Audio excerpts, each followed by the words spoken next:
Aujourd'hui, je vous propose un voyage à travers l'esprit humain en explorant un sujet qui nous touche tous, profondément, et dont on ignore l'immense influence, les biais cognitifs. Donc au cours de cette vidéo, on va explorer en profondeur ce qu'est réellement un biais cognitif, comment il fonctionne, et surtout, comment il influence votre esprit.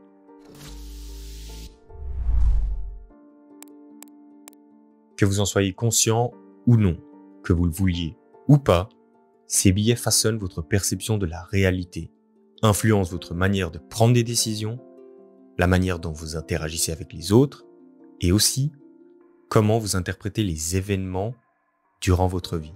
Et du coup, les biais cognitifs, c'est quoi ?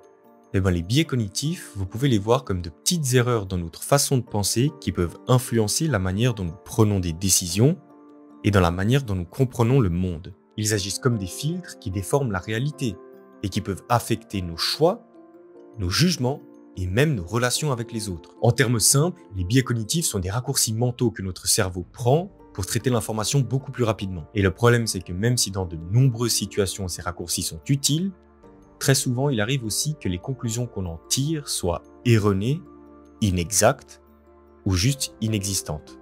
Je vous donne un petit exemple. Vous pouvez répondre oralement ou mentalement à ces questions. Combien j'ai de doigts sur une main ? 5, n'est-ce pas ? Oui. Combien j'ai de doigts sur 2 mains ? 10. Facile.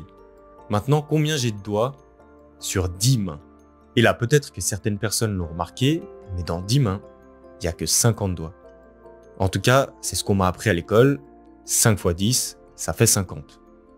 Et pourtant, la majorité des gens ont trouvé 100. Et ça, c'est un biais cognitif. Et on n'aime pas trop ça. Le cerveau aime pas trop ça. Et quand on voit qu'on s'est trompé, ça fait même un petit peu mal. Alors d'où viennent ces biais cognitifs ? Parce que ce ne sont pas simplement de petites erreurs, mais des mécanismes qui ont évolué au fil du temps pour nous aider à survivre dans un monde totalement complexe. Notre cerveau a développé ces raccourcis pour traiter rapidement les informations vitales à notre survie, comme par exemple identifier les dangers potentiels ou prendre des décisions rapides pour garantir notre sécurité. Et comment ils fonctionnent ? Je vous l'ai dit tout à l'heure, ce sont des raccourcis mentaux que le cerveau prend pour traiter l'information beaucoup plus rapidement. Notre cerveau utilisera des règles simples pour évaluer une situation et prendre une décision. Si je dois vous donner un exemple concret, imaginez-vous que vous vous promenez dans un parc. Tout à coup, vous voyez tout le monde avec des visages effrayés courir dans une direction. Sans trop réfléchir, votre cerveau va vous mettre en route et vous allez vous aussi vous mettre à courir. Une fois à l'abri, vous apprenez en fait que ce n'était que des figurants pour un film. Et là, vous vous sentez un peu bête. Mais s'il y avait eu un vrai danger, ce raccourci vous aurait sauvé la vie. Allez, un deuxième exemple avec un biais cognitif spécifique pour que vous compreniez bien. On va prendre le biais de confirmation. Et vous connaissez tous ce biais, c'est celui qui nous influence le plus au quotidien. Alors le biais de confirmation, c'est celui qui nous pousse à chercher des informations qui sont en accord avec ce qu'on pense ou ce qu'on dit, et qui ignore toutes les informations qui sont contradictoires. C'est un peu comme si notre cerveau avait des lunettes qui se concentrent uniquement sur ce qu'on sait déjà ou sur ce qu'on pense déjà. Et vous connaissez bien ce biais parce que quand vous achetez une nouvelle voiture, tout d'un coup, tout le monde a la même voiture. Quand vous avez un nouveau téléphone, vous voyez tout le monde avec ce téléphone. Ou quand vous êtes en retard, tous les feux sont au rouge. Étrange, non ? Ça, c'est le biais de confirmation. Bref, le but de notre cerveau, c'est de maximiser le gain de temps, l'économie d'énergie et donc l'efficacité. Même si ça signifie que parfois il prend des raccourcis en évitant toute logique. Et il faut quand même dire que dans un contexte de survie, prendre des décisions rapides, c'était assez utile quand même.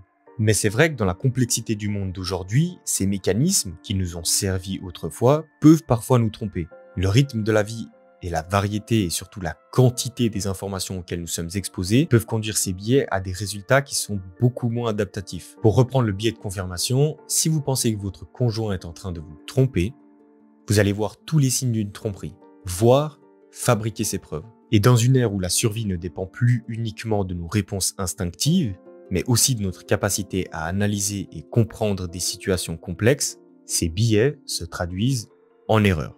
Et des biais cognitifs, il y en a plein. Et vous pouvez les imaginer comme des petites pièces de puzzle qui constituent notre pensée. Et parfois, malheureusement, ces petites pièces de puzzle, elles sont pas au bon endroit. Et du coup, la conclusion est totalement fausse. Et croyez-moi, il y en a vraiment beaucoup. Et si ça vous intéresse, vous avez juste à aller chercher sur Google, vous tapez les biais cognitifs et vous verrez très bien le nombre de biais cognitifs qu'il y a et comment, en fait, on n'est pas du tout maître de notre pensée, de nos décisions et de nos actions. Mais vous avez de la chance parce que maintenant que vous comprenez comment fonctionnent ces petites pièces individuellement, vous avez une idée plus claire de la façon dont fonctionne votre cerveau. Et donc, vous serez en mesure de mieux comprendre la psychologie humaine, de comprendre pourquoi certaines personnes prennent certaines décisions, vous-même inclus, et vous pouvez aussi comprendre comment ces biais cognitifs influencent votre perception du monde extérieur, de votre réalité et de la réalité des autres. Et le plus important dans tout ça, c'est que j'espère que vous avez pris conscience que ces biais cognitifs existent, qu'ils nous influencent tous les jours, tout le temps, et que maintenant que vous les connaissez et que vous savez comment ils fonctionnent, vous pouvez les reconnaître, voire même revenir sur de mauvaises décisions. Allez, c'est tout pour les biais cognitifs. J'espère que cette vidéo vous a plu. Si c'est le cas, n'hésitez pas à la liker, à vous abonner et à la partager. Ça m'aide beaucoup moi aussi. En attendant, moi je vous dis à la semaine prochaine. Portez-vous bien. Ciao!